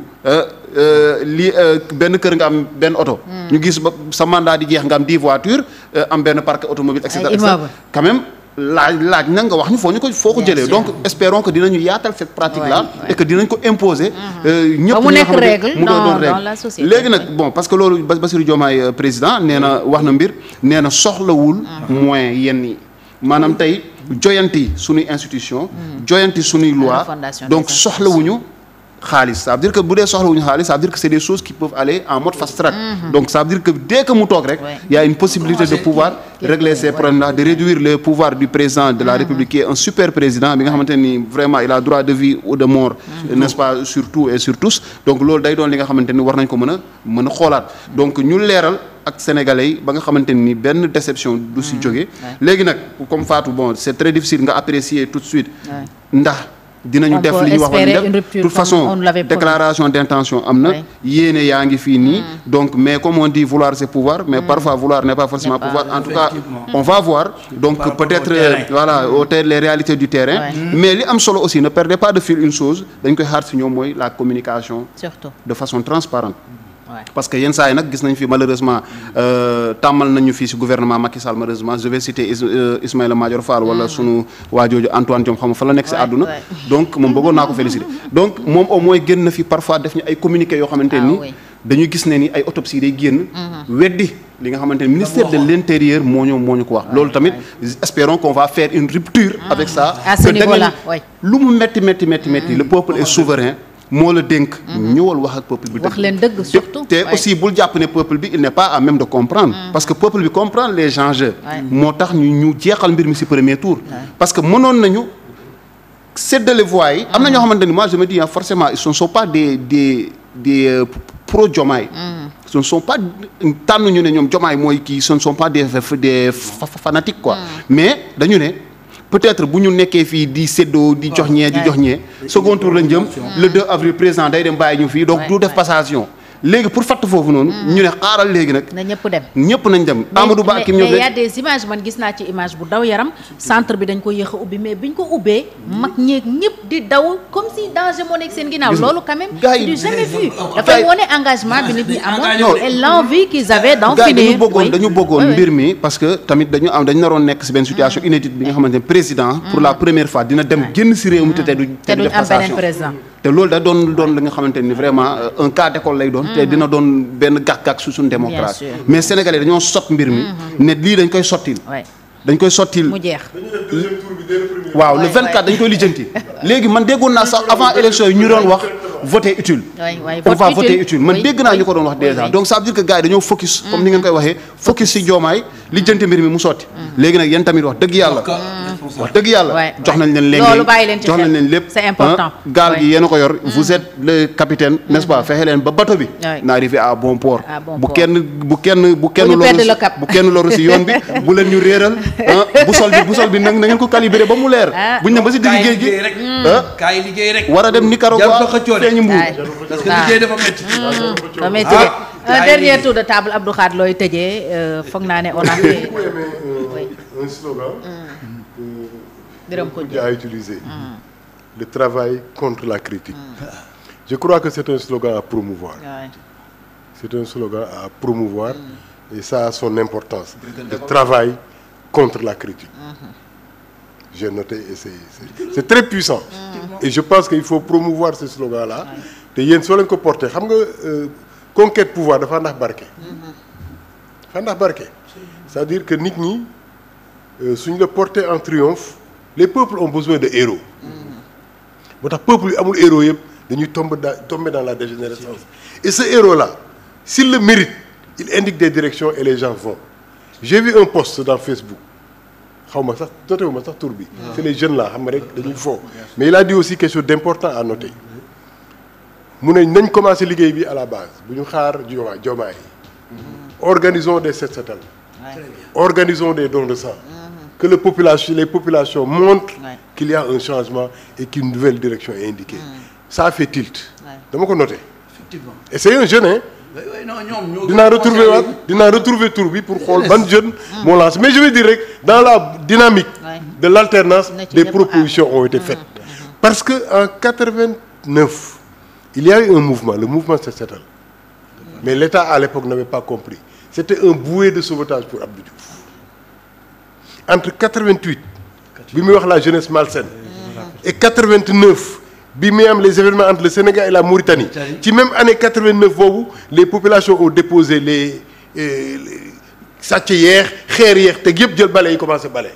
et Youssou Ndour a fait sa chance Setal mais ils n'ont pas compris ils ont mis en place le conseil de la jeunesse mais le conseil de la jeunesse n'était pas en mesure de porter là loolu moo doon sauver Abdou Diouf il l'a laissé et ce jeune qui a donné ce message là je pense que le message vous est destiné il faut noter ce message ma joxe deux exemples pour conclure par rapport ak li ngeen wax l'exemple de Senghor def naa Souleymane Bathily Diallo laa dégg mu nettali ko Senghor su doon def remaniement ministériel da leen dem tey tëju Popenguine gars yi dañuy def enquête de moralité dinañ la enquête ba xam xar bañ la réel sa jour yi ngeen tey naka la demee yan milieu ngay fréquenter fan ngay dugg fan ngay lii affaire bi tardé benn xaritam ñëw na ko mais Senghor on t'attend mu ne enquête de moralité yëpp ñëw na mais j'ai un problème une équation ñu ne ko équation bi lan la mu ne monsieur un tel il est bien il a le cursus il a l'expérience il a tout mais il a répudié 2 épouses tase na ñaari jabar looloo yéexal gouvernement mu ngi xalaat est-ce que un homme qui ne peut pas gérer un foyer peut être ministre kooku c'était Senghor non je t'assure xoolal sérieux bi mu doon def dans le choix des personnes pour dire que aussi nit ki remplir critère bi non appel à candidature doyul parce que appel à candidature c'est important parce que c'est le cursus c'est l'expérience am na importance mais il y a quelque chose de plus important c'est la moralité mu am beneen exemple bi may joxe c'est Mamadou Dia bi mu jëlee décision daan ne il faut que les retards là dans l'administration ça nous fait perdre beaucoup d'argent su ku nekk retardé 15 minutes ñu multiplier ko par 100 000 personnels ça va faire des milliers d'heures que nous perdons il faut qu'on arrête il faut que les gens soient là à l'heure mu génn décision bi il avait dans l'administration un fils doomu rakkam qui est son homonyme xëy suba oote foofu au directeur am ne ko ana Mamadou mu ne ko ñëwul mu ne ko ban heure a jot ñu xool heure bi dépassé woon na de 5 minutes mu ne dàq ko noonu lañ ko dàqee son homonyme son propre fils gars yi bruit bi courir Mamadou Dia caaxaanul parce que dàq na doomam ku dàq doomam du baal keneen c'était un exemple parce que moo tax ma ne la on a eu de grands messieurs qui ont géré ce pays Senghor a fait beaucoup d'erreurs mais su ma déggee ñu koy critiquer damay mer parce que même Cheikh Anta bu doon xeexaax moom tagg na ko dans nation ci benn Nation et Culture il a dit quand Senghor dit la raison est hélène l'émotion est nègre je suis en colère parce que nous sommes à égalité mais je reconnais que le vers de Senghor c'est le vers d'un ciseleur le vers est extraordinaire et l'homme Senghor est un homme de valeur mais là je le récuse mu cité Aimé Césaire daan na Aimé Césaire quand il dit le peuple qui n'a pas inventé la vapeur qui n'a pas inventé ceci je suis en colère parce que nous avons tout inventé mais je respecte Aimé Césaire xam nga grandeur dafa mën a àndaax ay erreurs c'est ce que les gens avaient dit à Malcolm X bi ñu ko waxee les erreurs de Elijah Mohammed mais Malcolm X dafa tiit Elijah Mohammed presque suy dox ci ñëw ci moom day raam mu ne non Elijah mënul def loolu parce que il a eu des aventures avec sa secrétaire mu enquête ba gis secrétaire bi mu confirmer que c'est Elijah qui a fait ça waaye je ne ko mais attends Eli Malcolm bu ñu fontoo vous lisez l'histoire des prophètes c'est pas des divinités même les prophètes font des erreurs nit dina toll ci grandeur fa nga xamante ne yenn erreurs yi du ko moytu moo tax il faut qu'on salue les hommes qui ont pris en charge Senghor xeex na ak Mamadou Dia mais Mamadou Dia est grand mais Senghor est grand télescopage bu ñu amoon mooy ñaari kuy du ñu bokk mbalka bëggoon naa nga aborder thème boobu et c'est important on aura l'occasion c'est important Sonko mooy Diomaye Diomaye mooy Sonko oui quelle sera la place d'Ousmane Sonko Sonko du Diomaye oui ah non dafa naaj. c'est le projet rek. waaw léegi non mais pour dire c'est-à-dire. oui mais loolu waxtu bi mais léegi d'accord na. waxtu bi jot na mais mënuñu ko bañ a wax. quelle sera la place de Sonko. Sonko mooy Diomaye Diomaye mooy Sonko mais Diomaye mooy président. Sonko du président Sonko du président. Diomaye président lan ngay ragal foofu Abdou Khadre lan ngay ragal foofu. mais li may ragal foofu mooy li yàgg am dans l'histoire Mamadou Dia Senghor mooy ne ñaari kuy. du ñu bokk mbal. du ñu bokk mbal ko olof foo ko wax. on a vécu le cas Patrice Lumumba et Mobutu. Patrice Lumumba moo génn Mobutu de l'anonymat. samp ko. Mobutu moo ko rey daggate ko lakk ko jël pouvoir bi nekk un dictateur. on a vécu le cas Blaise Compaoré Thomas Sankara. c'est Blaise qui a installé Thomas au pouvoir. c'est Blaise qui a tué Thomas. on a vu le cas Senghor Mamadou Dia. compagnonnage ba nga xamante ne c'était un couple de merveille. mais bi télécopage bi di am parce que les gens ils disaient le pouvoir ça se partage c'est vrai da nga koy distribuer à la base même Dieu partage le pouvoir mais le pouvoir c'est comme une femme qu'on épouse ça ne se partage pas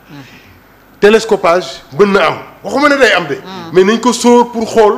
naka la ñuy gérer cette situation pour que l'aventure qu'on a vécue entre Mamadou Dia et Senghor ñu bañ ko vivre entre Ousmane Sonko et Diomaye et c'est possible parce que le pouvoir est jaloux. Le pouvoir, déjà, dès les premiers jours, les gens vont regarder. Gis ngeen tey Diomaye tout le monde s'interroge d'ailleurs. Non, les gens on attendait de voir oui lan mooy nekk tey place Ousmane Sonko ci wetu Diomaye Faye pour terminer oui. là c'est un slogan bu nga xam ni. c'est pour dire que le projet man loolu maa ko jëkk wax presque. parce que waaye dama poser question. yéen a ni woon Sonko moom rek mooy seen plan de A à Z. tey Diomaye ma ni ko Sonko mooy Diomaye mooy Sonko. ça veut dire c'est le projet. c'est-à-dire projet bi dafa am ñu nga xam ni. ku ne mën na ko porter. maintenant suñu tradition ak suñu yar ak suñu teggin. moom mooy effacer loolu ngay wax c'est-à-dire dualité boobu du am man bi ñu nee Diomaye rek j'étais très content. parce que doon naa tiit. parce que li nga wax la pouvoir dafa jaloux. dafa doy waar mais waa ji je l'ai pratiqué. Ousmane aussi je l'ai pratiqué Ousmane du indi excès ci dara ndax jaralu ko xam nga bu ko doon indi tey xam nga état bi foofu lañ doon jéem a naxe Ousmane di ko seetlu. ñu ni ko hey delloo nañ la sa lépp. éligible nga. waaw est-ce que d'accord nga nag ñu dàq élection yi mu ni déedéet du seet boppam moom projet bi lay seet. maintenant su Diomaye jàddee ci projet bi ñun ñëpp ñooy dal ci kaw Diomaye ni ko projet bi du lii. yaa ngi jàdd. te loolu laa doon wax ni opposition bu am doole dafa baax. ndax Birame Khoudia la mu mënul wax yow mën nga ko wax man gis naa mun naa gis kuy bombe poitrine am ca assemblée nationale. mu ne waay kii man de man ak moom ànd waaye du ma koy waxe waay. yow nga ñëw wax ko. loolu tax opposition dafa baax. te yëpp dañ ci bàyyi xel. te loolu dina tax Diomaye dina gérer convenablement man li ngay wax dualité complicité ak complémentarité. espérons te véritablement c'est possible te maa ngi ñaan yàlla parce que nul n'est parfait. maa ngi ñaan yàlla loolu am njort boobu ñu am. ñu koy ñaan mu am parce que am na ñu ko doon jéem a indi bul fàtte ñu commencé am nañu non yaay am na ku ma ni sax ñu ngay xeex ma ni ko ay pro Diomaye pro Sonko loolu dégg xamal nañ li ko ngay fi wax loolu am na ñu ko doon jéem a animé amul ok Diomaye dégg nga li mu la wax ak Sonko toujours ñu ngi waxtaan toujours ni dafa am suñu tradition lu nga xam ne boo ci yaroo dëgg te ñoom ñaar ñëpp dañ leen yar dem naa ba njëkk a ñaaw dafa am sœuram bu décidé woon ma dem man j'ai fait 30 ans de psychologie ma demee xool naa yaayam xool naa papam xool naa famille bi xool naa dal gi j'ai dit kii Ousmane kii Diomaye fii rek la mën a jóge j'ai fait l'étude papa ji c'est un intellectuel yaay ji ku nangul la am na sax benn jàngat bu ma fa def bu doy waar bu ma demee ci gars yi mais lii bêtement moi ça ne m'a pas surpris du tout parce que j'ai lancé un anecdote am na loo ko xam ni tey laa ko comprendre Diomaye ngay seetaan am na lu ma ko waxoon ci président wagee mu ni ma est-ce que du ñun la loolu di dal ma ni ko déedéet man dama xëytu ko di jubilé te boobu lii yëpp amul fekk dafa am lu nga xam ne yàlla dala koy wan da ngay jubilé j'ai dit c'est fini ci entré dans le bureau politique ma bind Diomaye ni ma waa grand yow li ngay wax nii lan la booba lii la woon mais mënu ma ko woon expliquer am na yoo xam ne doo ko mën a expliquer dama doon def saa yu ma xëyee suba di dem bureau politique non ñun secrétaire général pour ñu recevoir ay nit mais bu ma demee bu ma xëyee suba ci guddi gi damay gis ni dama doon liggéey ak Macky Sall moi j'ai compris mais maintenant j'ai compris te foofu si moom la bu ma ñëwee Diomaye mooy wàcc ak kaay ñu ñëw liggéey dem ba kii mais avant je vois que je travaillais avec Macky Sall c'est-à-dire et je ne comprenais pas non ça veut dire que lui c'était le futur président Diomaye mais man je pouvais pas comprendre ça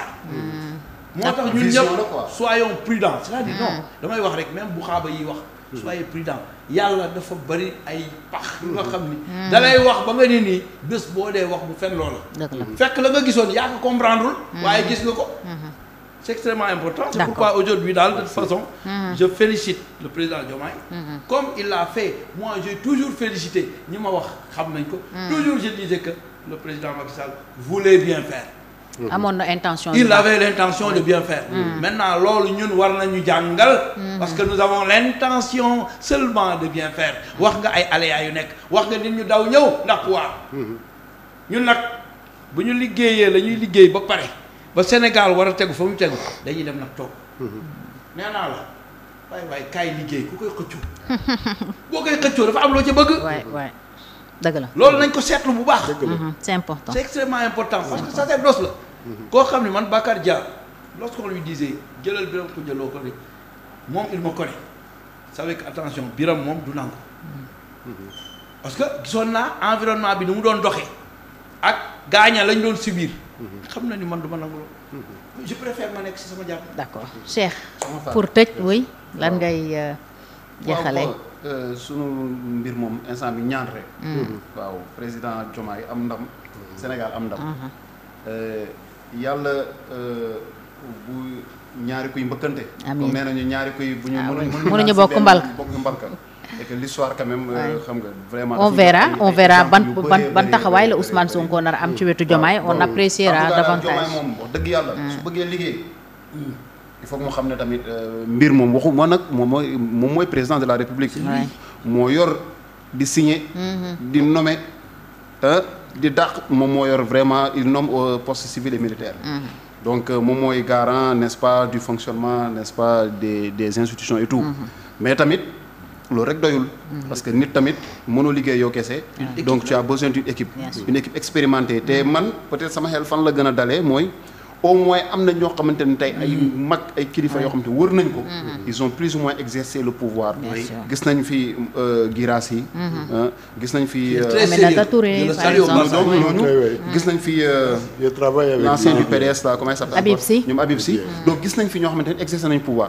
léegi gap boobu noonu peut-être nit ñi di ñaaw njort expérience bi ñàkk expérience n'est-ce pas loolu peut-être ñooñu mën nañ ko si Diomaye intelligent n'est-ce pas ba pare aussi mu yaatal dënnam mën na jëlee si ñooñu li nga xamante ni mën na doon njëriñ si Sénégal ba pare au-delà tamit mu xam ne ni expertise du foofu kese expertise weesu na foofu tey war na mën a suba mu gis lu ko jaaxal n'est-ce pas côté finance ak yooyu noonu mu woo Amadou Ba mi nga xamante il a exercé cette fonction là ne ko mais monsieur Ba maa ngi lay jaajëfal dama bëggoon ñu gisee situation am na yow mi nga xamante ni yaa doxoon lii lan moo ci sa xalaat donc il faut nga yaatal parce que xam-xam tamit si kenn amul monopole xam-xam kenn xamul lépp kenn mënul lépp parfois sax man dama ne président est-ce que soxla na sax xam président je pense que le président clairvoyance la war a gën a am que leneen discernement la war a mën a am que leneen ak li nga xamante ni mooy prise de décision parce que ginnaaw bi ñu la serviré lépp jox la plat d'entrée jox la plat de tegal la lépp si ta tegal la dessert c'est à toi de te servir léegi nag fan ngay commencer yaay xool donc yooyu yëpp donc en ce moment il faut moom mu am tamit n'est-ce pas courage jël yenn décisions yi parfois il y a des décisions qui sont bonnes mais qui sont impopulaires donc est-ce que Diomaye aussi absolument cette jeunesse là qui attend beaucoup il y aura forcément des décisions à prendre yi nga xamante ni du dans un premier temps du ànd ak n'est-ce pas li nga xamante ni mooy adhésion bi ñuy yaakaar donc naturellement mais xam nga Fatou boo bëggee def tamit mbir tamit foog nga ñeme ko pour faire des omelettes il faut casser des œufs léegi nag jeunesse bi tamit wax dëgg yàlla bu ñu toog tamit yaakaar ne lépp nag day sotti lépp mënul sotti ci li nga xamante ni mooy 5 ans même c'est pas possible 5 ans ça va aller trop vite gudd na guddul n'est-ce pas mais li ñuy xaar mooy au moins les premiers pas yi nga xamante ni ñu ngi koy xaar si moom mu teg ko sénégalais apprécier am na yoo xamante ni comme ni mu ko waxee moo ko wax sur Walfadjri nee na soxlawul yenn moyens yi donc comme soxlawul yenn moyens je pense que loolu war nañ ko mën a taxawal joyanti nag am na yoo xam ne volonté politique la rek donc joyanti daal ba nga xamante ni sénégalais yi dinañ ci seen bopp léegi nag suñuy ressources ak suñuy richesses yi nga xam ne am nañ ko laaj nañ tamit ñu wax ñu lan la suñu dégg nañ am nañu ay jamaa am ñii ne amuñu jamaa parce que Sénégal moo soxla xam transparence ñun ñoo soxla xam ñun ñoo la jox suñu mbir jox la ne la gérer kër gi nag wax ñu lan moo fi nekk ñu xam ko boo demee ba mën a too it wala nga juum amal tamit vraiment humilité nga ñëw ne ñu da ngaa juum léegi nag damay ab wax tamit beneen mbir mooy sénégalais aussi nañu éviter toujours di jox les pleins pouvoirs au président de la République parce que loolu dañ ko defaat ko te vraiment jéguñu gis nañu président Macky Sall mi nga xamante ne moom la ñu gën a miin bañ ko joxee assemblée nationale loi ba fa ñëw ça passe comme lettre à la poste ñun duñ si mën dara président Abdoulaye Wade gis nañ ne jox nañ ko majorité waxuma nag nañu bañ a jox président bi toog majorité mais pas une majorité absolue ba nga xamante ni ki est possibilité parfois de contester n'est-ce pas li nga xamante ni proposition wala projet de loi yi ñëw assemblée nationale ñu mën di ko contester sinon amul sens on aura peut-être des députés oui yi nga xamante ni ay benn oui la ñu doon des moutons de Panurge ngeen baal ma nga xamante ni lépp lu ñëw rek dañuy ne ñun ay député président lañu lu ñëw dañ koy voter léegi nag dalal xel ñëpp nag apaiser Diomaye soxla président Diomaye Faye soxla nañu ko tamit mu dalal réew mi ba nga xamante ni calme dina ñibbisi nit ñi nga xamante woon diggante yi yàqu woon ni ñu gën ko defaraat ba nga xamante ni ñu xam ne Sénégal ñun ñoo ko bokk te Sénégal benn réew la léegi nag aussi ne pas oublier aussi une promesse n'est-ce pas bi nga xam ne ñoom def nañu ko nee nañu n'est-ce pas réconciliation pardon d'accord mais justice avant tout parce que tamit am na ñoo xamante ni dañu soxla justice waxuñu nañu def justice pour yóbbu ay nit mais nañu wax tamit n'est-ce pas justice mën a wax ne lii ak lii am na fii qu'il y ait réparation ne serait-ce que pour l'histoire ñu mën a jàpp ne benn bés Sénégal amoon na fi li fi xew au mois de mars 2021 nii la demee dans les annales de l'histoire suba ñu xool nan la ñuy éviter que les mêmes choses se reproduisent mais si on adopte la politique de l'autruche bañ a xool la réalité en face mooy suba mën nañu daanuwaat si guuta bi nga xamante ne daanu woon nañ si en 2021 ñu dem daanu si en juin 2023 ñu daanuwaat si février 2024 loolu mën na répété nañu fexe ba ñu wax dëgg leeral sénégalais yi mën a c'est important jërëjëf Cheikh foog naa ne wax nga l'essentiel Abdou Khadre ñu ngi lay gërëm Birame Khoudia Lo maa ngi leen di gërëm de m'avoir donné l'occasion ah oui on vous surveille non soxlawul surveiller Abdou Khadre moom lay surveiller nit jikkoom nit baax xaw ma jikkoom nit baax très bien lorsque je suis arrivé à la tête d'une école aussi tout le monde savait que am na ay soubresauts yu bare mais fermeté mooy àndal noonu laa def ba dàq sa doom ba ne indi ko la wool sa moo parent indi non résultat bu ñëw normal mais léegi kan la woo sa doom bi nga ko dàqee ne ko wool sa parent ku ñëw dafa dem toog ci kër gi ba ma ñibbisi. mbaa jox na la convocation bi. j'ai interrogé sa maman. ok wax que ni que il faut ñu am un comportement je suis accusé non sa doom la mu ni que non ne me parle pas de ça. mu wax sa doom la mu ni ko xam nga sa jikko baax. très bien. yow nga comportement. nga réglé dañuy même ñu mag ñi loolu leen la xam nga vous croyez que kii ñëw na ci pouvoir wala ñëw na ci kii attention. moom xam ngeen ni traitement égal lay def. lu leer bokk ak doomu ak yëpp lañ. jërëjëf boo nekkee un homme d'état nga mun a def. waaw loolu c'est important jërëjëf Birame Khoudia Lo secrétaire général adjoint PASTEF Abdou Khadre Gaye yow tam maa ngi lay gërëm. écrivain président mouvement taxaw citoyen debout nekk itam président EMAD. di bind lu bëree bëri contribution yi bëri lay def Cheikh bu ma bindatee bu ma yónneetee naa la yónnee. am na solo voilà jërëjëf Cheikh notre chroniqueur maison itam ñu ngi lay gërëm. gërëm toute l'équipe technique gërëm ñu doon teewlu di leen ñaanal fanaan ak jàmm ba suba incha allah ci beneen